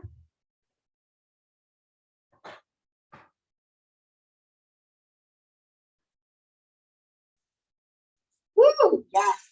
Oh my gosh. Okay. Beautiful. So my guys are done. Nice and golden brown on both sides. Check that out. Right? Now onto the chutney. So it is a cooked. Oh, thank you. So it is a cooked chutney, but if you wanted to make a fresh chutney, that's cool. You don't need to cook it. I would just maybe then scale back on the garlic, because I've got 3 cloves in here, which if you're cooking it out, yum. But if you're using it fresh, it might be a bit overpowering. Okay, so I am going to cook mine, but you're welcome to do a fresh one, right? I'm going to demo how to slice a mango if you've never done it before. Today's the day. So whatever mango you happen to have, these guys are a little bit smaller, but the pit in the mango is generally very kind of oval and very thin. So you want to cut beside it, essentially. So it's almost like you're cutting a third into the mango. Feels like you're kind of cutting it in half, but it's actually a third. Okay, and then same on the other side.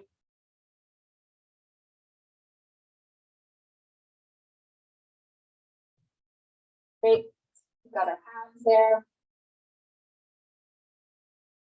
And then you just cut down the sides. So again, you're just feeling the seed kind of with your knife.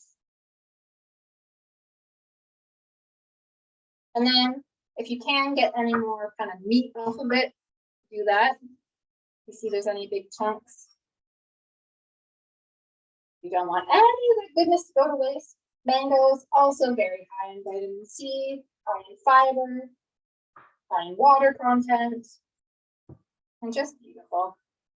Vitamin A, also good source of vitamin A. And then the seeds, if it's left over, then I oftentimes will just eat it. This I give to my son. I call him my cleanup crew. So yum. Don't throw that out. Okay. And then what we're doing here is okay, good.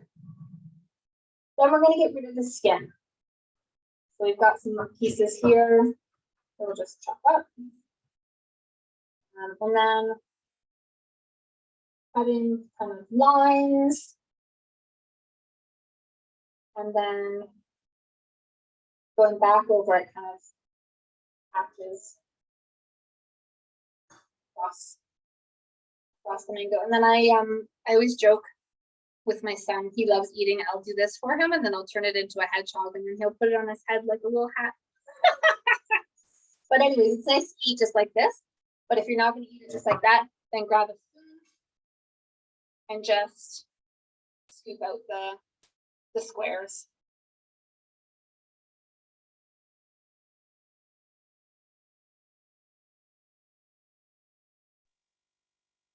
Question. I know this recipe calls for jalapeno. I'm personally not a fan of spicy food, so can I omit that altogether? Oh, yes, you don't need to put jalapeno on it. No. Amazing.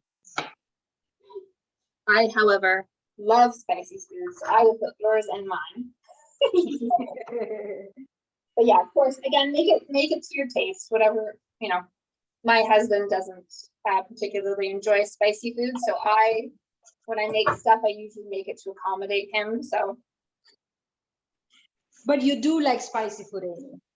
I love spicy food. Yeah, No, not for me. it's good, and I mean, it's your blood circulating, which is good. There's all sorts of benefits. Yeah, Makes my nose run, and then I don't enjoy the food. I'm just crying and suffering, you know. you know what? I get it. It's too hot, but then you definitely lose the flavor. Mm-hmm. So that was the ends there, and you can see I did the kind of thing. I just made it into hatches, and then I'm just gonna fill it up with my spoon.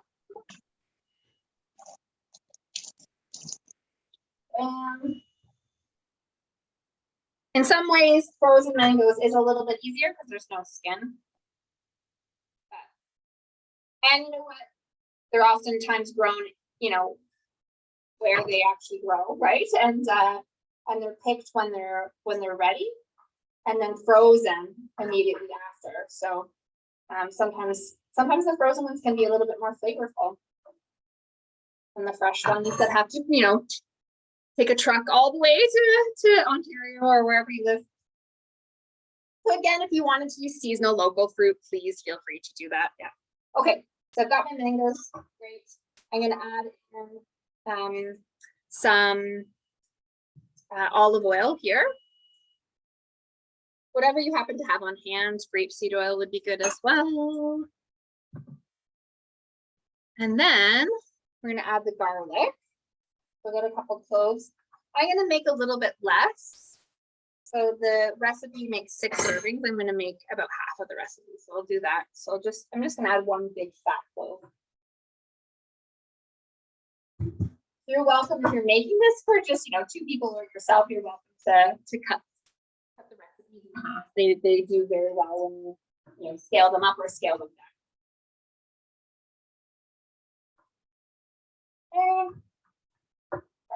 Garlic, get that Allison in there. One thing too, if you want to increase the antioxidants that are present, the Allison in particular, you can smash your garlic and let it sit for about 5 to 7 minutes, and that actually will increase the bioavailability of the Allison that's present in the garlic. It's a good little hack, especially for cancer nutrition. Interesting. Yeah.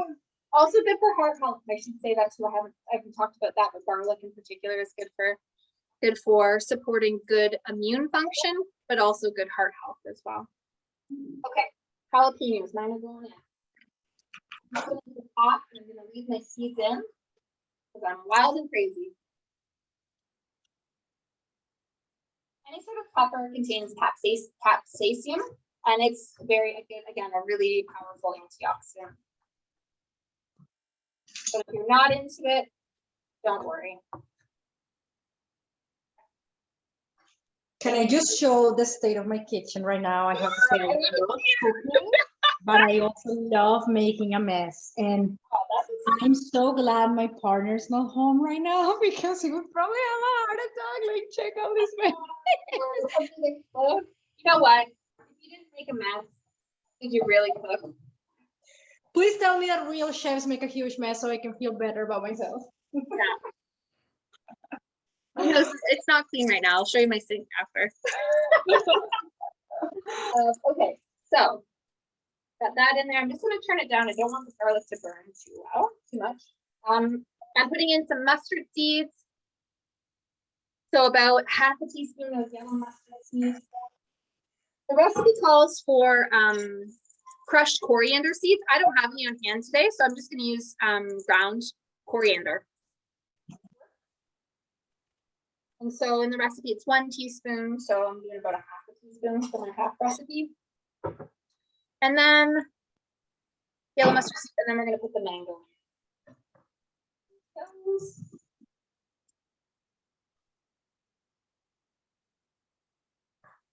You that okay? Yeah.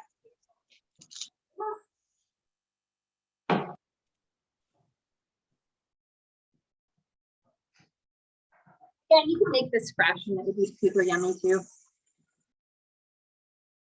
Okay. And then we're gonna do some ginger and some lime zest. I'm gonna show you a fun trick with ginger. Maybe you know this already, maybe you don't. Ginger, if you want to peel ginger, there's an easy way to do it. You just use a spoon. You see the ginger there? And we just take a spoon and we peel it like this. Easy peasy, smells so good. Get rid of all those gnarly bits that are extra fibrous. And you have it.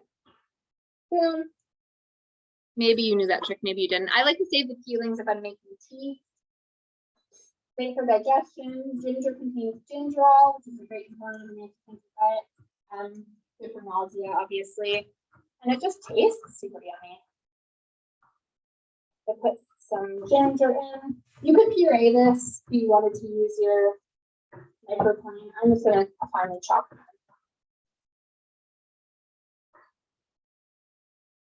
And I like ginger, so I'm putting a lot. But you can obviously put however much you like. Okay, and next step, I'm gonna add some lime juice and zest. I'm gonna roll. Get my handy dandy microplane. Here you are. That's in there.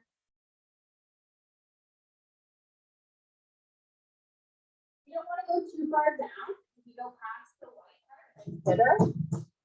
It doesn't taste nice. You just want to do the top layer when you're getting rid of the zest or when you're using your zest.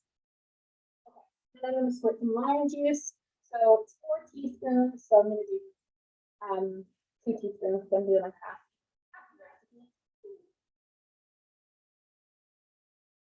Yum, and this is so great. I mean, obviously this is really yummy on the falafel. But you could use this as a condiment for anything, really, right? Goes well on just regular burgers. You could use it as kind of a topping on some sort of grain bowl, especially if it was Asian inspired. Great. Okay, lime zest, lime juice, check. And then I'm going to add a little bit of salt. So again, a pinch, some water to help break it down. A little bit of water, a quarter of a cup for this one, so I'm doing a half recipe, and then a little bit of apple cider vinegar. So again, it's a tablespoon if you're making 6 servings, but I'm going to do a half, so I'm doing half a tablespoon. Okay, we'll let that.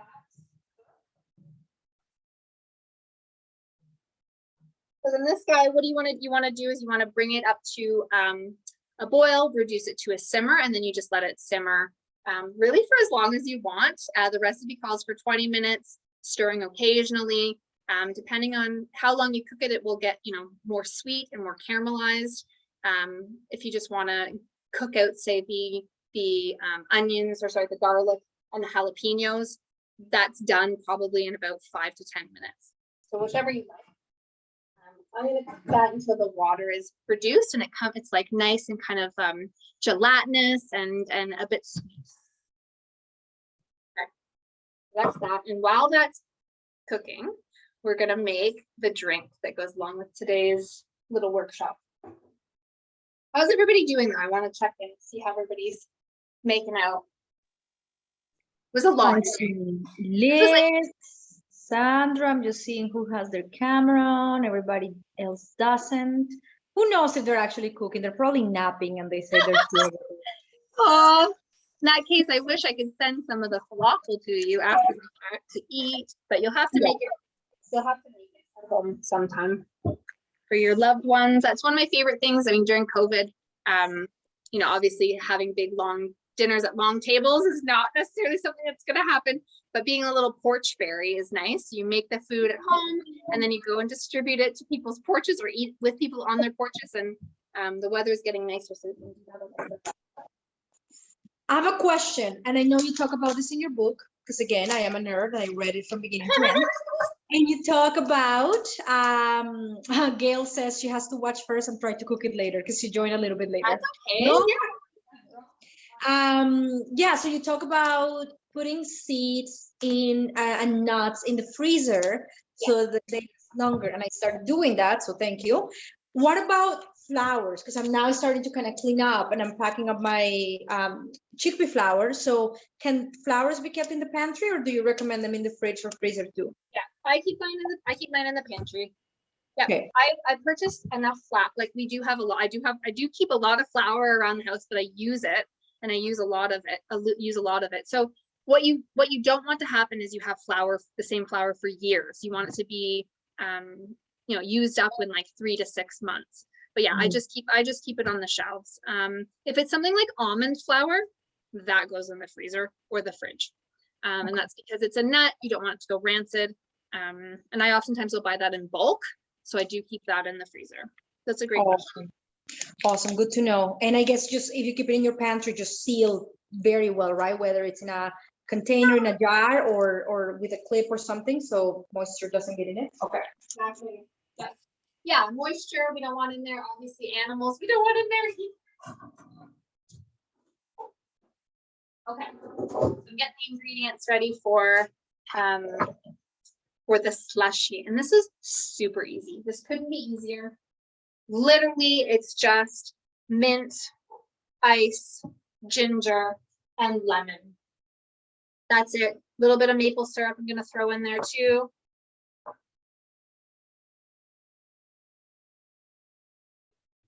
Now that you just said lemon, I realized I may have made a mistake with the chutney, because the recipe calls for lime, but I used lemon. That's okay. That's still gonna be super yummy. Yeah, no worries. Okay, I just realized. Yeah, no worries. Yeah, you don't. Yeah, any sort of chutney. You could throw in grapefruit, orange. Orange would be nice too. Oh yeah, orange. Yeah. Okay, so we've got my blender here. Any old blender would do. You don't have to have a fancy schmancy Vitamix. And all this is ice. Bring up the recipe here. And this one too, I'm not going to make the full amount. So I'll make maybe half or a third. So ice in the blender.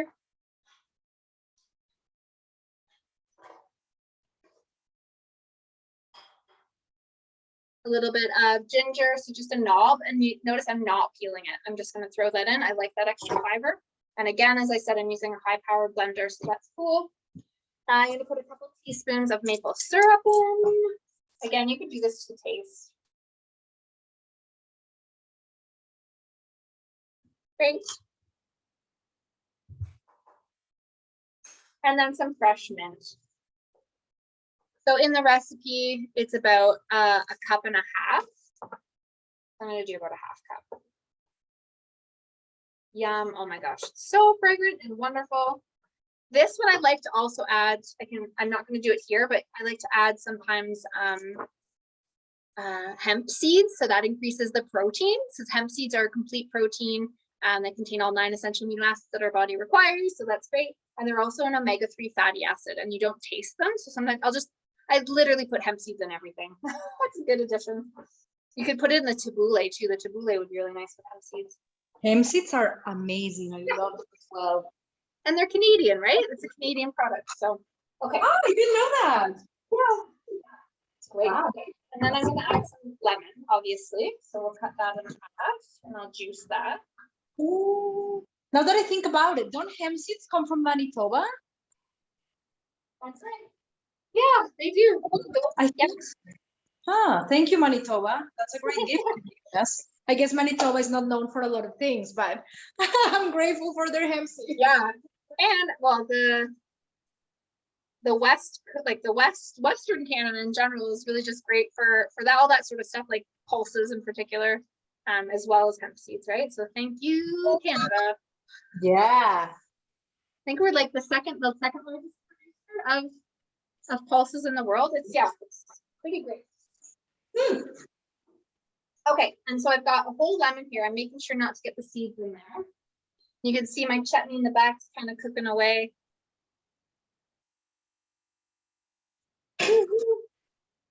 So in lieu of water, so the recipe in my book calls for 3 cups of water. So that's for 6 servings. Again, I'm gonna do less than that, but I'm gonna use coconut water because why not? You don't have to. You could just use water. That's totally fine. You could also use plant-based milk or coconut milk. That would also be a yummy addition to this too. So I'm just using a little bit of coconut water. Mix that up. What about turning this into like a margarita? Could we? Oh my gosh, are you kidding me? That's a great Right? idea. Yeah. Yeah, Okay. we can do that for sure. Yep, for sure. Everything in mind. Okay, I'm gonna use the slushy up. So talk amongst yourselves for just a moment. All right, all right, all right.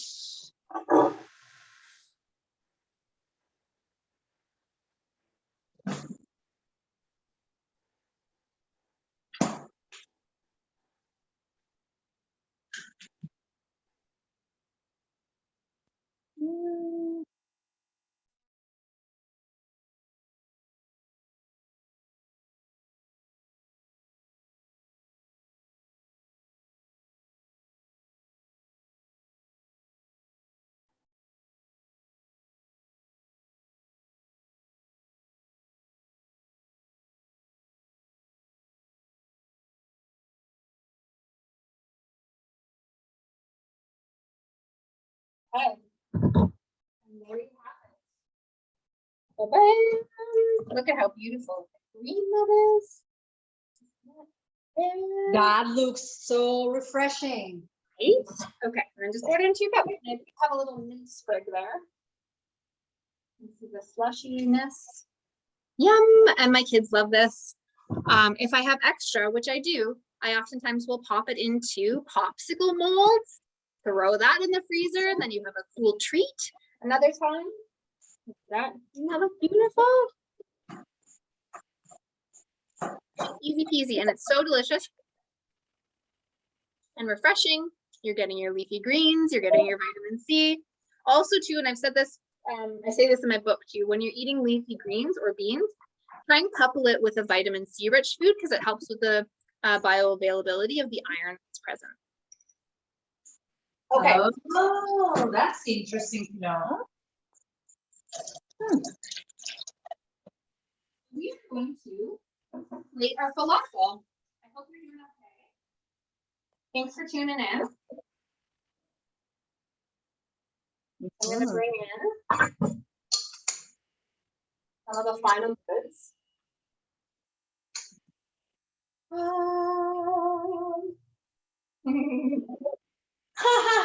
Gail said, "Where is the Zoom pet?" That's true. What is You know that? how sometimes you see like the pets jumping in, right? Like if you're in a Zoom meeting or something and they walk across the screen. I'll show you my baby girl. Oh my gosh. She's napping hard.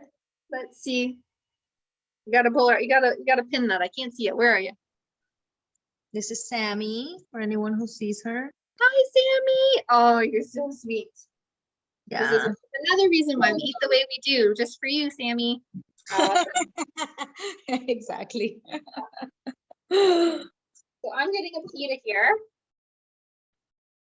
I don't have any animals here jumping up and down. We do have a dog in the family. It lives with my husband's mother-in-law, but we travel and work so much that we would not be the best owners right now, but we will get a dog. I grew up on a farm, so I've always had animals. I always had dogs my entire life.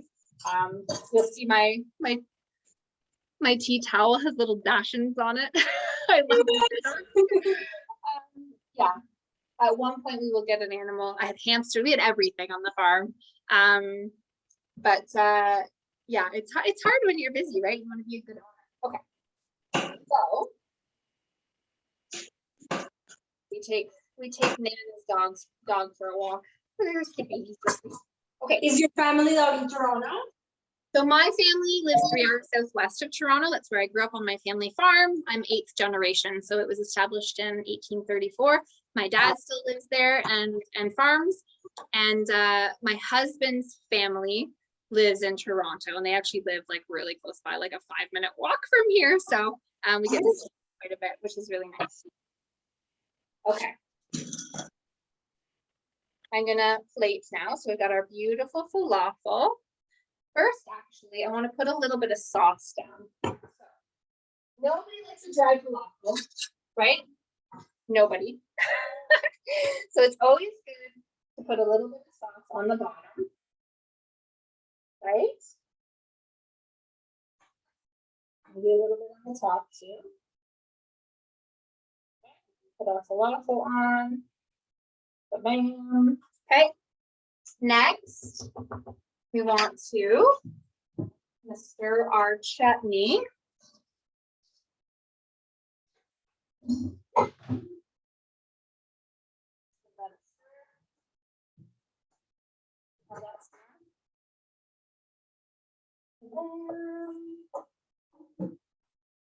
Oh my gosh, I just had a taste of my chutney. It's so good. Yeah, Wow. amazing. So good. And so I'm gonna get a little bit of the tabbouleh. So actually what I'll do is I'll put the tabbouleh underneath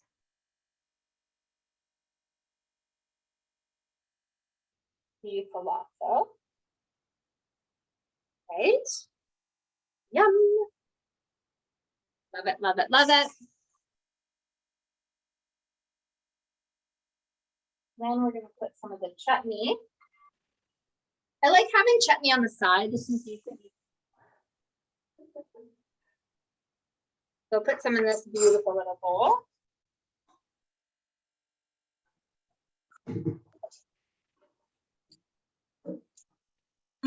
So good. Oh my gosh.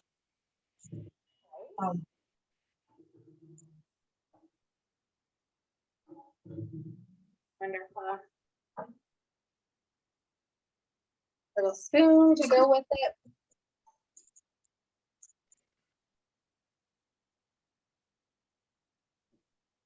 All right, now you gotta put the chutney on top too.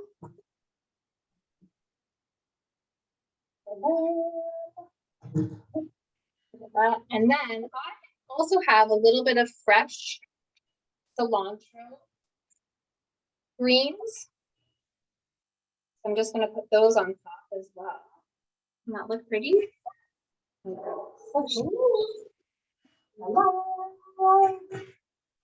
Okay, and then I'm going to drizzle a little bit more of the spicy tahini sauce on top. Because why not? Not a falafel unless it's messy. Cool. And you can also throw on some hot sauce. I might do that actually. I just have plain old fashioned sriracha, but whatever you happen to have on hand works. Let's see, I need to get some more sriracha. Right? Beautiful. Okay, so there you have it. My very relatively straightforward falafel sliders with spicy tahini sauce, mango chutney, and a kale tabbouleh. So I'm going to hold that up for you, and then obviously we're going to pair it with this beautiful, refreshing slushy. Easy peasy and plant-based. Everything's plant-based. That looks amazing. The way you serve it obviously looks just so beautiful. I would love for people to turn on their cameras and bring your creations to the camera so we can see them. I'm not finished with mine. Yeah, no worries. But I can show my tabbouleh. I'd love it if we could do that. Because I'd love to take a photo and then we can. Oh, Sandra's showing her slushy. Love it. Sue says, I'm just watching us. I'm going to try making this for dinner tonight. Love it. That's totally okay. And if you're not done, that's more than okay. If you're going to make it in the future, that's more than okay. But yeah, just wanted to say a big thank you to everybody for tuning in and joining me, making a little bit of plant-based cuisine that looks incredible. Yeah. Amy, will you show your beautiful plate to the screen like this? And then Sandra, you Yeah. can show your delicious slushy as well. And we'll take a photo. I know my colleague Shannon will take that for us. Click. Thank you so much. This has been amazing. And I would love for everybody to post on social media. If you were here in this class with us, post a photo of your final recipe. If you make it for dinner tonight or even tomorrow, whenever. Tag us at Humane Canada. You can find Amy on Instagram. She's at Amelia Eats. And there's an Instagram account as well for her cookbook. So again, this is the cookbook. You want to get your hands on it. I purchased it from Indigo. If you're here in Canada, you can get it on Amazon as well, or support your local bookstores, you know, see if they carry it. But it's awesome. It's delicious. And then these recipes that we made today are in this book. Trish, congratulations. You won this. I'll bring this to you in Banff. We're going to see each other there next week. And wow, look at us. It's 5 minutes before the class was supposed to end. Bang on. We are amazing. It actually went by super fast. I don't know about you guys, but for me, it went by so fast. So today, it was just a very informal way of getting started with the Summit for Animals 2022. If you joined us live, again, thank you. If you're watching the recording, thank you as well. And tomorrow is when we officially kick off the event. I'm super excited. I hope you are all as excited as I am. So by now, you all should have gotten access to the online event platform. If for some reason you don't, you can go on eventmobi.com/2022 summit. Maybe Shannon and Mallory can type it in the chat there for you. Eventmobi.com/2022 summit. You'll have to register with the password that you used to register for the event. You'll have to create a password. And then please plan to join us tomorrow at 8:15 a.m. Mountain Time. Again, I'm in Ontario, so for me, it's going to be 10:15 a.m. So just be mindful of that time zone situation. And you can even start the day earlier. We have yoga with animals at 7 a.m. We have an early birds coffee chat at 7 a.m. as well. We've got lots of awesome stuff happening tomorrow. Ooh, I know I'm forgetting something. So we're going to talk about this more in detail tomorrow. But if you've gotten a head start with the Play to Win activity, you will want to have the code for this session. So you guys who are here, lucky you'll be able to collect more points. We'll tell you what the prizes are tomorrow because we do have some awesome prizes for the top 3 winners. So the code is Chef's Kiss. Shannon will type it in the chat there kindly for everybody. So make sure you go into the event platform, put that code in the chat. There are people who already have like 8,000 points and we haven't even started the event. I'm like, how is this happening? Anyways, thank you so much, everybody. Thank you, Amy, as well. We couldn't have done this without you. Thank you so much for accepting our invitation, for wanting to lead this class, for all your knowledge. You're awesome. You're just a pleasure to be around. And yeah, we're all gonna have delicious meals today or sometime this week because of you. So thank you so much. Any final closing words? No, I just want to say thank you, and thank you to all of you who include more plant-based options on your menu every day, every week, every month, because it really does matter. Yes, it does indeed. Thank you, everybody. Don't forget, post on social media, use the hashtags 2022 Summit or Summit for Animals. Let us know, show us a photo of your delicious recipes. We'd love to see it, and thank you for being here. Have a great evening, everybody. Great afternoon. Take care. Stay safe.